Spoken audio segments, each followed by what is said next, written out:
नमस्कार, आप सभी का स्वागत है आज के daily current affair updates Hindi भाषा में।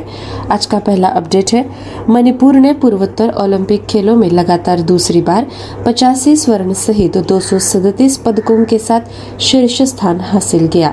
जैसा कि शिलांग में क्षेत्रीय बहुखेल आयोजन का दूसरा संस्करण संपन्न हुआ, मणिपुर ने 76 रजत और 77 कांस्य भी जीते, जबकि असम 201 पदक, 81 स्वर्ण, 60 रजत और 60 कांस्य के साथ दूसरे स्थान पर रहा।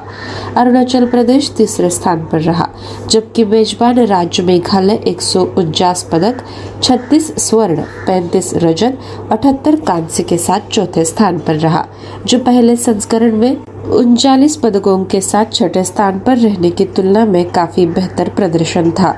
अगला अपडेट है, भारत ने शंघाई सहयोग संगठन के आधिकारिक वेबसाइट लॉन्च की है, क्योंकि यह 2023 में संगठन के अध्यक्ष के रूप में अगले SCO शिखर सम्मेलन की मेजबानी करेगा।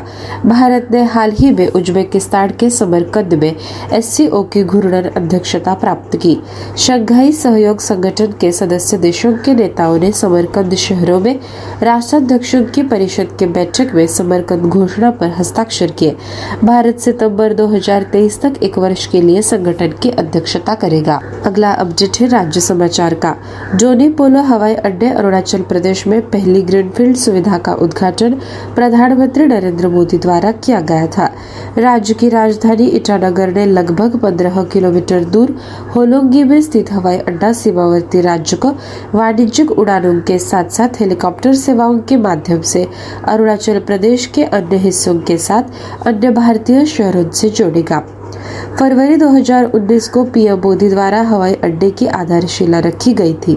पीएम नरेंद्र मोदी ने पूर्वोत्तर राज्य के पश्चिम कामेंग जिले में 700 मेगावाट की कामेंग जल विद्युत परियोजना को भी राष्ट्र को समर्पित किया। अगला अपडेट है खेल समाचार का। भारतीय क्रिकेट कंट्रोल बोर्ड BCCI ने T20 विश्व कप में भारतीय टीम के खराब प्रदर्शन के बाद चेतन शर्मा की अध्यक्षता वाली 4 सदस्यीय राष्ट्रीय चयन समिति को भंग कर दिया है। मुख्य चयनकर्ता चेतन शर्मा के अलावा चयन समिति के अन्य सदस्य सुनील जोशी, हरविंदर सिंह और देवाशीष मोहंती थे। BCCI ने सीनियर पुरुष टीम के लिए राष्ट्रीय चयनकर्ताओं के लिए नए आवेदन आमंत्रित किए और आवेदन जमा करने की अंतिम तिथि 28 नवंबर है। पांचवा अपडेट है, फेडरल बैंक ने घोषणा की है कि उसने भारी निर्माण उपकरण के संभावित खरीदारों के वित्त पोषण देने और अपने ऋण पोर्टफोलियो को बढ़ावा देने के लिए JCB इंडिया के साथ समझौता किया है। निजी क्षेत्र के ऋणदाता ने कहा कि उसने अर्थमूविंग और निर्माण उपकरण के अग्रणी निर्माता JCB इंडिया के साथ एक समझौता ज्ञापन पर हस्ताक्षर किए हैं।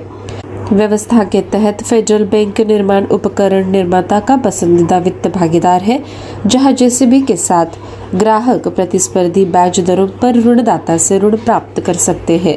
अगला अपडेट, विदेश मंत्रालय ने कहा कि बंडारू विल्सन बाबू वर्तमान में मेडागास्कर गणराज्य में भारतीय राजदूत के कोमोरोस संघ के अगले राजदूत के रूप में मान्यता दी गई है।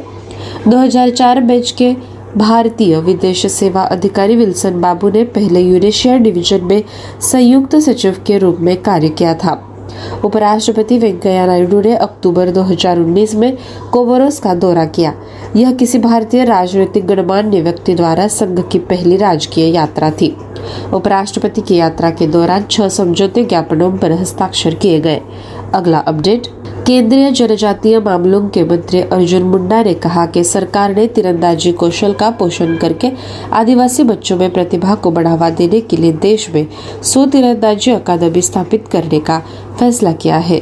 वह नई दिल्ली में एक समारोह में जनजातीय गौरव पुरस्कार देने के बाद एक सभा को संबोधित कर रहे थे। उन्होंने बताया कि सरकार एकलव्य आदर्श आवासीय विद्यालय की स्थापना कर रही है और प्रधानमंत्री आदि आदर्श ग्राम योजना को लागू कर रही है, जिसका उद्देश्य महत्वपूर्ण जनजातीय आबादी वाले गाँव में अंतराल को कम करना और बुनियादी ढांचा प्रदान करना है। अगला अपडेट, भारत में अपनी तरह की पहली पहल में तमिलनाडु ने बेहतर जवाबदेही के लिए हाथियों की मौत के कारणों का दस्तावेजीकरण करने के लिए Tamil Nadu elephant death audit framework पेश किया। वर्तमान में जनसंख्या और हाथियों के संरक्षण से संबंधित कई प्रश्नों के लिए क्षेत्र में मृत्यु दर के कारण की पहचान करना महत्वपूर्ण है।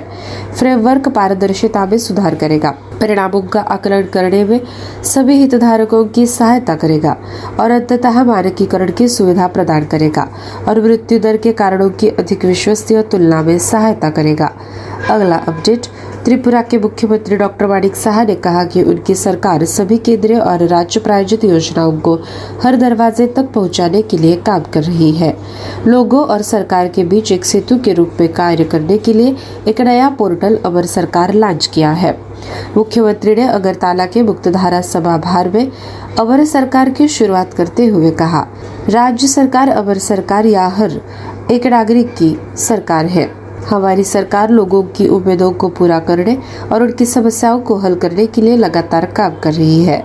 अगला और आखिरी अपडेट, 15 जनवरी 2022 सेना दिवस पर भारतीय सेना द्वारा अनावरण की गई डिजिटल पैटर्न कॉम्बैट यूनिफॉर्म को अब इसकी अनधिकृत बिक्री और दुरुपयोग को रोकने के लिए बौद्धिक संपदा अधिकार के रूप में पंजीकृत किया गया।